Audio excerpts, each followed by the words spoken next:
नमस्कार, मार्गदर्शन अकादमी YouTube channel पर मैं अनिल मिश्र आपका एक बार फिर से बहुत बहुत स्वागत करता हूं। आप हमारे चैनल के नए व्यूवर्स हैं, चैनल सब्सक्राइब नहीं किए हुए हैं, कृपया चैनल सब्सक्राइब कर दें, लाइक कर दें, शेयर कर दें, कमेंट कर दें, घंटी बजा दें, जिससे कि हमारे वीडियो आपको उसकी नोटिफिकेशन तत्काल प्राप्त हो सके। आज हम आपके लिए एक विशेष सूचना के साथ उपस्थित हैं। आप लोगों ने रिक्वेस्ट किया था कि सर संस्कृत और कला का हम कैसे इंटरव्यू फॉलो करें, तो हम आज संस्कृत कला का ही नहीं बल्कि और भी विषयों का इंटरव्यू आप कैसे फॉलो करोगे उसका विवरण लेकर के आए हुए। देखिए, इंटरव्यू देने के लिए जब भी जाएं तो सबसे पहले तो अपने अंदर आप कॉन्फिडेंस बनाइए, आत्मविश्वास। अगर आप पहली बार इंटरव्यू देने जा रहे हैं तो डरने की आवश्यकता नहीं। अगर आप दे चुके हैं तो आपको बिल्कुल भी डरने की आवश्यकता नहीं, क्योंकि आपने एक बार दो बार दिया हुआ है। इंटरव्यू लेने वाला कोई बाघ तो होता नहीं कि वो आपको खा जाएगा। वह आपसे प्रश्न पूछेगा, आप अपनी जो तैयारी बना करके गए हुए हैं आप उसका जवाब दीजिए। अगर आपको नहीं आता तो आप स्पष्टतः मना कीजिए, सॉरी सर।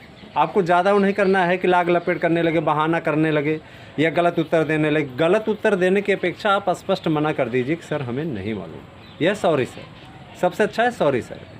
अपना वर्णन मत करने लगिए उनके सामने। जब भी आप बैठिए, जब आपको बैठने को कहें तभी आप बैठिए, तो आप ऐसा मत करने लगिए कि अपनी महत्ता बताने लगिए कि सर हम ये हैं, ऐसे वैसे हैं, 4 इंटरव्यू दिए, 5 इंटरव्यू दिए। ये सब कहने की आवश्यकता नहीं है।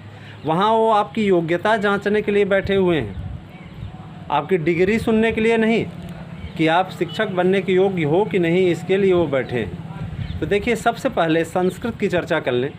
संस्कृत विषय में आप पहली चीज़ तैयार कर लें, सारी पुस्तकें हैं उन सभी का मंगलाचरण तैयार कर लें। मंगलाचरण माने जो पहला श्लोक होता है, नांदी जिसको कहा जाता है, उसकी तैयारी कर लें, किस छंद में है और उस मंगलाचरण का अलंकार क्या है, इन सब का विवरण आप अच्छे से तैयार कर लें।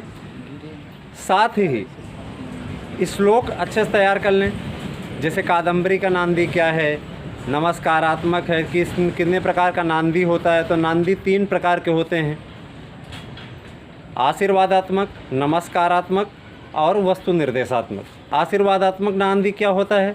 जिसमें किसी को आशीर्वाद दिया जाता है। मसलन मान लीजिए ग्रंथकार ने किसी को आशीर्वाद दिया, तो आशीर्वाद प्रकार का, आशीर्वादात्मक प्रकार का, या किसी देवता से प्रार्थना की कि इनको आशीर्वाद दीजिए, तो उसे आशीर्वादात्मक नांदी कहते हैं, नांदी। और जो नमस्कारात्मक होता है उसमें अपने इष्ट देवी देवताओं की स्तुति करते हुए तब ग्रंथकार ग्रंथ को आरंभ करता है। और वस्तु निर्देशात्मक का मतलब होता है, वस्तु का मतलब होता है कथा वस्तु। कथा वस्तु का निर्देश जिससे किया जाता है उसे वस्तु निर्देशात्मक नांदी कहते हैं। जैसे शिवराज विजय का जो नांदी है वह वस्तु निर्देशात्मक है। ठीक है, तो आपको तैयारी करनी है, इसी प्रकार से आपको तैयारी करनी है। साथ ही आप सभी ग्रंथों से इस श्लोक जरूर तैयार रखें, और जो श्लोक आप तैयार रखें उस श्लोक का पूरा आपको अर्थ, आपको लिखने का भी अभ्यास करके जाना है। आप लिखने का अभ्यास नहीं करके जाएंगे तो आप फिर नहीं कुछ कर पाएंगे। कला विषय के लोगों को भी क्या करना है, चित्र बनाने का अच्छे से अभ्यास कर लीजिए, क्योंकि चित्र बनाने को आपको कहा जा सकता है कि आप इस चीज़ का चित्र बनाइए, आप इस चीज़ का रेखा चित्र वहाँ पे बनाइए। तो आप उसका अभ्यास अच्छे से कर लें, क्योंकि आपसे सिर्फ क्वेश्चन आंसर नहीं किया जाएगा, आपसे लिखने के लिए और बनाने के लिए भी वहाँ पे बोल सकता है। अब संस्कृत में तो बनाने के लिए नहीं बोलेगा, लेकिन कला विषय में आपका विषय ही ऐसा है कि आपको वाइट बोर्ड पे वहाँ बनाने के लिए दे सकता है मार्कर कि आप जा करके बना करके दिखाइए। तो आपको वहाँ पे प्रस्तुतिकरण अच्छे से देना है, प्रेजेंटेशन आप बेस्ट रखें, आपको नंबर अच्छे मिलेंगे। और प्रेजेंट आप माइंड, जैसे पूछा जाए, जितना पूछा जाए उतना ही जवाब दीजिए, हाजिर जवाब होइए। जैसे प्रश्न पूछा जाए उसका उत्तर तत्काल आरंभ कीजिए, सोचने मत लगिए। नहीं आ रहा है उसको लाग लपेट मत करिए, आप तुरंत जवाब देना आरंभ कीजिए। अगर आपको आता है तो, नहीं आता है तो आप सॉरी सर बोलिए। साथ ही आप बहस न करें किसी भी से। अगर किसी भी मेंबर से या सदस्य या विषय विशेषज्ञ से आपने बहस कर ली तो आपका पूरा इंटरव्यू चौपट। इस प्रकार का कार्य कतई मत कीजिए। बिल्कुल मत कीजिए, बर्दाश्त के बाहर है ये सारी चीज़ें। साथ ही एक चीज़ और, आपको सभी ग्रंथकारों ग्रंथों जो आपके सिलेबस में रखे गए हैं उनके नाम आपको मालूम होने चाहिए, उनकी रचनाओं के क्रमबद्ध नाम याद होने चाहिए।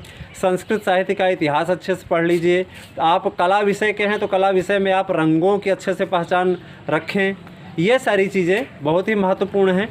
तो आपको इसी प्रकार के मोटिवेशनल वीडियोस हम उपलब्ध कराते रहेंगे। अगली श्रृंखला में इसका पार्ट 2 आएगा, जो कि बहुत ही बेस्ट तरीके से आपको प्रश्नों की श्रृंखला के साथ मैं प्रस्तुत करूंगा। हमारे YouTube चैनल के प्रति अपना प्यार इसी प्रकार से बनाए रखें।